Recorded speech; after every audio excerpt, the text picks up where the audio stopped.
If you're a software developer, you have definitely seen Agile, Scrum, and Kanban in pretty much every job description out there. You might even use them at work every single day. But do you really know the difference and why your team works the way it does? You know, a lot of developers don't. So today, we're going to break down exactly what these terms mean in the real world. This way you can not only ace your next interview, but also become a way more effective engineer on your team. Let's get right into it. Right, so pretty much every tech company on the planet says they're agile. It is the biggest buzzword in our industry, for sure. But here's the secret. Agile isn't one specific thing you do. It's more of a mindset. Frameworks like Scrum and Kanban, well, those are the specific tools you use to put that mindset into practice. So the real question isn't just, what's the difference? It's more like, which tool is the right one for which job? And that's exactly what we're going to figure out today. All right, let's start with the big one, Agile, the core philosophy. Before we can even begin to talk about Scrum or Kanban, you absolutely have to understand the foundation they're built on. The single most important thing to get here is that Agile itself isn't some strict, rigid process. It's actually a set of principles, a whole way of thinking about how to build great software in a world that is just constantly changing. So this whole thing kicked off way back in 2001. A group of, frankly, frustrated senior developers got together. They were just fed up with the old way of building software, which was causing these huge delays, massive budget overruns, and worst of all, products that customers didn't even really want by the time they came out. So they created what's now famously known as the Agile Manifesto to outline a better, more human-centric way to work. Before Agile, the world basically ran on a model called Waterfall. Imagine this, you spend 6 months just writing requirements, then another 6 months designing, and then maybe a whole year coding. Okay, so what happens if 18 months into this process, you realize a core assumption you made was completely wrong? Well, you're in serious trouble. You can't just go back up the waterfall. It was a recipe for disaster. Agile completely flipped this on its head. Instead of one massive cycle, you work in these small, iterative loops. You build a little something, you get feedback, you learn, and then you adjust. And that means you can change course without totally derailing the entire project. And this right here, this slide shows the 4 core values that came out of that manifesto. This is really the heart of Agile. Now notice the phrasing here. It's always X over Y. It's not saying that things like processes or documentation or plans are useless. Of course they have value. But what Agile does is it makes a conscious choice to prioritize the things on the left. It says, you know what? A great team that actually talks to each other is way more valuable than a perfect process. A working piece of software is more valuable than a 300-page document describing it. This was a really radical shift in thinking at the time. Okay, so if Agile is the why, the philosophy, then how do you actually apply it in your day-to-day work? Well, that brings us to Scrum, the structured framework. The best way to think about Scrum is as the most popular recipe for cooking with Agile. It gives you a really clear set of ingredients, the roles, the events, and the artifacts to bring all those Agile principles to life. The heartbeat of Scrum is what's called the sprint. This is a short, fixed period of time, usually somewhere between 1 and 4 weeks, where the team focuses on delivering a small but valuable piece of the product. And the goal isn't just to be busy for 2 weeks. The goal is to create a potentially shippable increment, something that is truly done and could, in theory, be released to users. This relentless, rhythmic cycle is what creates intense focus and allows for constant feedback. Now, a Scrum team is designed to be small and totally self-sufficient, and it has 3 specific accountabilities.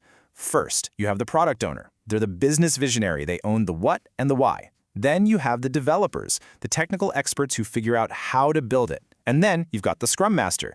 Think of them less as a manager and more as the team's problem solver and process guardian. They aren't the boss. Their job is to remove roadblocks and make sure the Scrum framework is actually helping the team, not getting in their way. Each and every sprint is structured around 4 key events. It starts with sprint planning, where the team pulls work from the backlog and commits to a specific goal for the sprint. Then you have the daily Scrum, that quick 15-minute stand-up. But it's not a status report for a manager, it's a planning meeting for the developers to sync up and tackle any roadblocks. At the end, you have the sprint review. This is the demo, where you show stakeholders what you actually built and get that crucial feedback. And finally, the sprint retrospective, which is probably the most important meeting of all. It's where the team looks inward and asks, how can we work better together in the next sprint? Scrum uses 3 key artifacts to make all the work visible. First, the product backlog. This is your master wish list for the entire product. Its commitment is the product goal, that long-term vision we're all aiming for. Then there's the sprint backlog. That's the small slice of work the team plans to complete in the current sprint, and its commitment is the sprint goal, the specific objective for this sprint. Finally, you have the increment, which is the sum of all the work completed. Its commitment is the definition of done. This is a critical quality checklist. It's the team's shared agreement on what it means for work to be truly finished, not just 90% done. All right, let's switch gears and talk about Kanban, the visual system. So if Scrum is a structured time-box system, Kanban is its more flexible, go-with-the-flow cousin. Instead of focusing on sprints and fixed timelines, Kanban's entire philosophy is built around just one thing: optimizing the flow of work from idea to done as smoothly and efficiently as possible. Everything in Kanban starts with the Kanban board. And this is so much more than just a fancy to-do list. It's a visual model of your entire workflow. By mapping out every single step, from to-do to in progress, maybe code review, and finally done, you make all that invisible work visible. And this transparency is incredibly powerful because it instantly shows everyone exactly where the bottlenecks are. This little phrase right here, stop starting, start finishing, is basically the soul of Kanban. Think about it. In many teams, developers are encouraged to multitask, to juggle 3 or 4 things at once. Kanban argues that this is just incredibly inefficient because of all the context switching. The goal isn't to keep everyone busy. The goal is to deliver value. And you only deliver value when a task is finished. So Kanban's focus is always on getting the current work across that finish line before you even think about pulling in something new. And that leads us to the single most powerful tool in the entire Kanban system, limiting work in progress, or WIP. So each in-progress column on your board gets a limit. Say, no more than 3 items in code review at any one time. When that limit is hit, that's it. No one can add a new item to that column. This creates what's known as a pull system. Instead of work being pushed onto the team pulls in new work only when they actually have the capacity. This one simple rule forces everyone to collaborate, swarm on blockers, and focus on getting things done.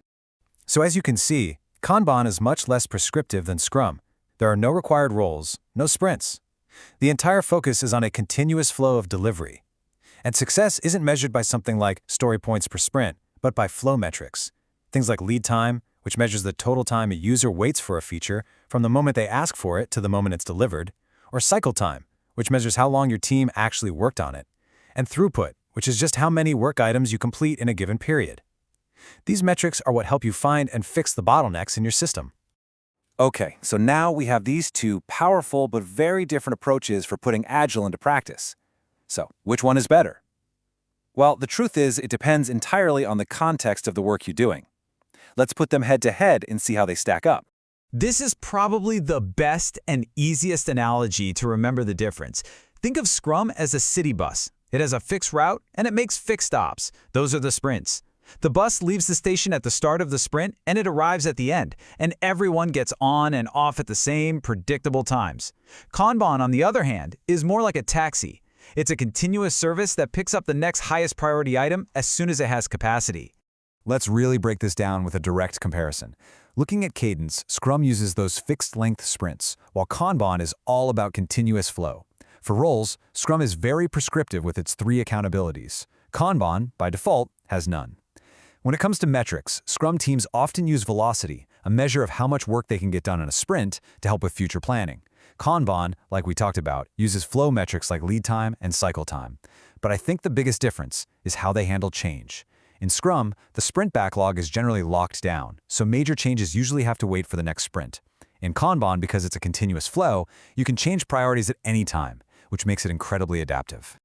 Now, here's the thing. In the real world of software development, the lines often get pretty blurry. It's not always a simple binary choice between one or the other.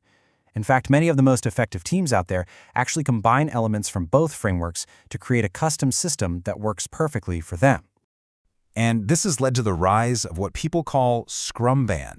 This hybrid approach basically takes the structure of Scrum, like having sprints, roles, and all the planning meetings, but then enhances it with Kanban's core practices. So they'll use a visual Kanban board within their sprint, and they'll apply WIP limits to improve their flow and overall efficiency. For a lot of teams, it's really the best of both worlds. So how do you know what to use? Let's just look at some real-world examples. A startup building a brand new product from scratch often benefits from Scrum structure to create focus and predictability.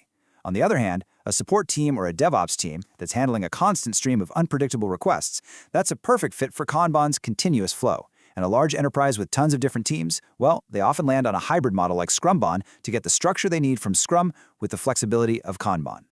So, if you remember just one thing from this whole explainer, let it be this hierarchy. Agile is the philosophy, it's the why. Scrum and Kanban are the frameworks, they are the how. Scrum gives you a structured, time-based recipe. Kanban gives you a flexible, flow-based system. Neither one is Agile on its own. They're just different ways to put Agile into practice. And at the end of the day, there is no silver bullet. Neither Scrum nor Kanban is inherently better than the other. The most effective teams and the most effective engineers are the ones who truly understand the fundamental principles behind both.